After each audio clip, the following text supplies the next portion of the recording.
Izraeli ka vënë seriozisht në pikpyetje armëpushimin e brishtë në lindjen e mesme, duke ndërmarrë një ofensivë ajrore të paprecedent në Liban, në një moment kur diplomacia synonte të merrte kontrollin e situatës. Sipas raportimeve nga terreni dhe konfirmimeve zyrtare, ushtria izraelite kreu rreth 100 goditje ajrore në vetëm 10 minuta, duke synuar mbi 60 lokacione në të gjithë Libanin, përfshirë edhe zona në qendër të Beirutit. Intensiteti dhe shtrirja e operacionit e bëjnë këtë një nga ditët më shkatruese të konfliktit. Gazetarja Heidi Pett, e pranishme në vendngjarje për CNN, përshkroi një situatë kaotike dhe shkatrim të gjerë në kryeqytetin libanez. Goditjet sipas saj erdhën pa paralajmërim në një moment kur në Liban mbizotronte konfuzioni mbi vlefshmërinë e armëpushimit. Brenda pak orësh spitalet shpallën gjendje emergjente për viktima masive, ndërsa autoritetet bën thirrje urgjente për mjek dhe personel shëndetësor. Kjo valë goditjesh vjen në kontrast të hapur me përpjekjet diplomatike të ndërmjetësuara nga Pakistani, i cili kishte deklaruar se armëpushimi përfshinte edhe Libanin. Megjithatë,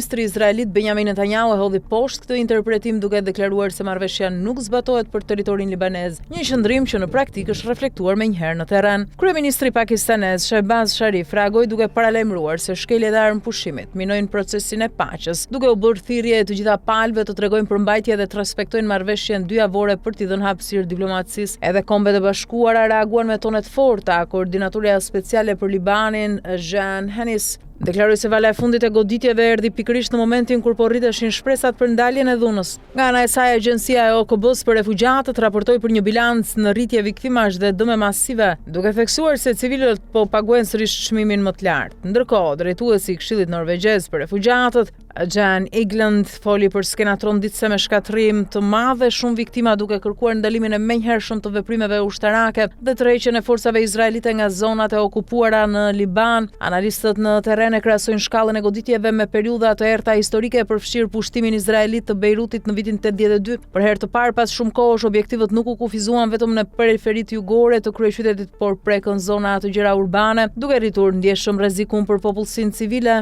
Në këtë klim për shkallëzimi, edhe Irani ka reaguar në mënyrë të drejtë për drejtë, duke bllokuar përkohësisht ngushticën e Hormuzit, një artërie kyçe për tregtinë globale të energjisë.